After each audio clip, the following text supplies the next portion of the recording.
I've been a critic of capitalism most of my adult life. I didn't start out that way, but one of the things that really shook me up was when I was a graduate student working on my doctoral dissertation at Yale. I did, as many graduate students, I needed money because it's expensive to write a dissertation, you don't earn anything.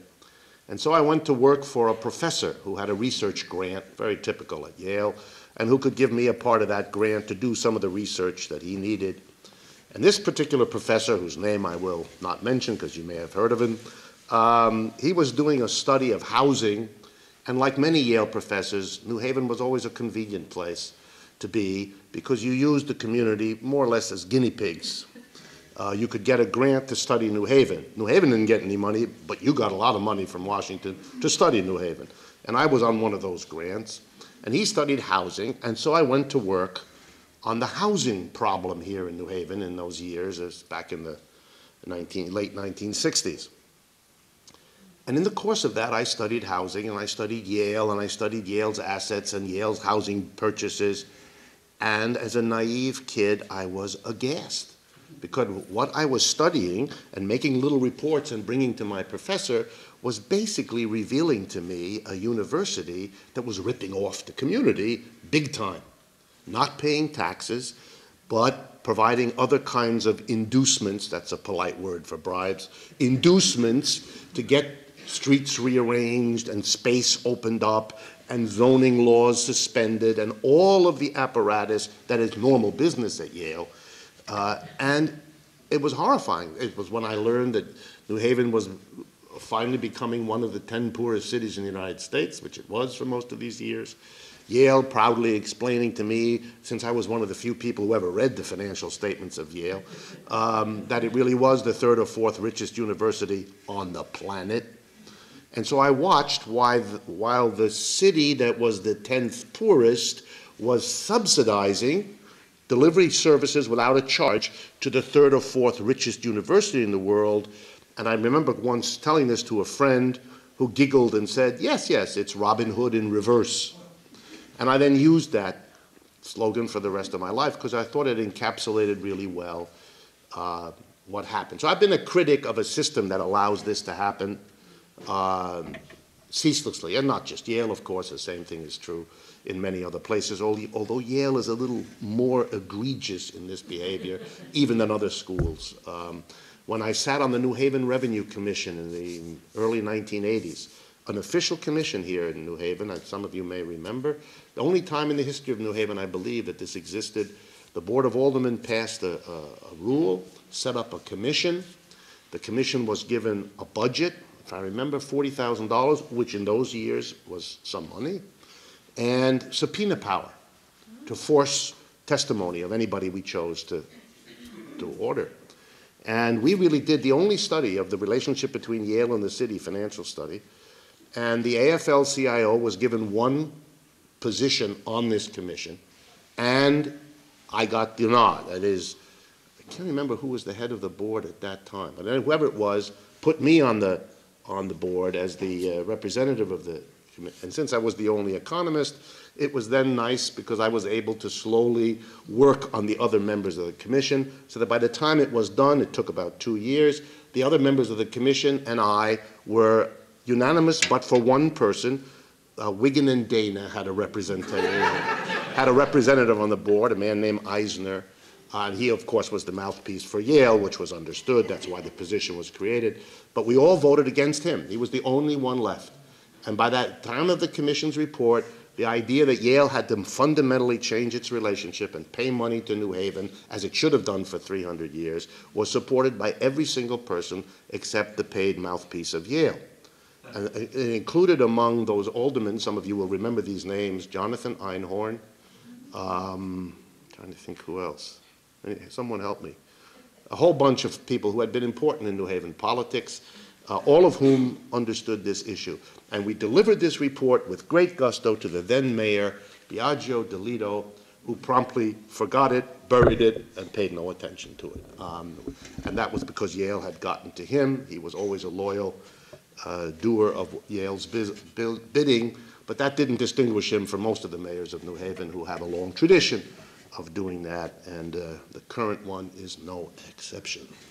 Okay, so much for that. Let me talk a little bit about the economic crisis, and actually make one more little personal thing in it, because, what? Wasn't Stephen Warwick one of the people in the community? Stephen Warwick, that's right. Stephen Warwick, who at one point was a candidate for Congress from New Haven, that's right, and whose family owned the Cooley Chevrolet dealership in this area. When I ran for office in New Haven, one of the things that prevented me from continuing to run, and I at least had a good curve, right? When I ran for mayor, I got 10%. When I ran for alderman 2 years later, 46. Looked pretty good. That is, the direction was the right. But, and I'm not proud of this. I can't actually regret it. My encounter with the political life of New Haven at that level, when I met all the aldermen, I sat on that commission, was traumatic for me personally. I was a naive kid.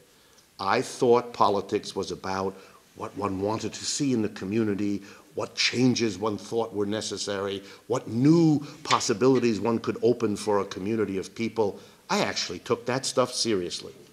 The other men and women, who were fine people, were on the board of aldermen or in politics because it was part of their careers. They had a plumbing business and they needed contracts. They were the distributors of toilet paper, and they saw contracts coming if they were good politicians. They had no idea, and to talk to them would be as if I was going to have a conversation where they spoke English and I spoke a dialect of Urdu. That is, we wouldn't communicate real well because we lived in different universes, and I couldn't see in those years how I could possibly function. I would be an irritant to them. They would be an irritant to me. We'd get on each other's nerves, and where would this go? Now, that may have been a mistake. Sometimes I really do think so, but I did then decide to step back, although there were other people. Fortunately, Matt Bornstein, some of you know, was very active and leader of the teachers union in New Haven, who did carry on and run for mayor a couple of years later. We did prove, by the way, that a Green Party could get a solid political base. When I ran, and again when Matt ran, there were about a third of the wards in New Haven where the Green Party for mayor came in second, beat the Republican Party. So all kinds of independent politics are possible in our community. It depends more upon whether the people like you do it than on anything else. Okay. This film that you saw was made before a live audience at Smith College up in Northampton, Massachusetts, in November of 2008. So you keep that in mind. Some of the things in there are references that are dated by that fact. It took a few months to make the film from the time it was filmed, and it was released in February of this year. So just as a reference point for some of the things you may have noticed in there. Where are we now? Nothing fundamentally in that film I would take back. Everything that's in there, I feel vindicated in almost everything that I have said. There may be a couple of areas where I'm going to speak in a minute where I would adjust things because time has passed, events have happened. First, though, about the crisis and whether the crisis is severe and whether the crisis is continuing. And this is very important now because you've had an unprecedented and extremely dangerous series of statements over the last 3 months about green shoots or recovery or where the recession is behind us, or Bernanke has said it, Larry Summers, the chief economic advisor to Obama, has said it, Obama himself has said it, and so on. What is going on? Well, first, the reality on the ground. This recession, it's now called, by the way, the Great Recession. That's the concession. It's not the Great Depression, but you acknowledge how bad it is by giving it a new name, the Great Recession.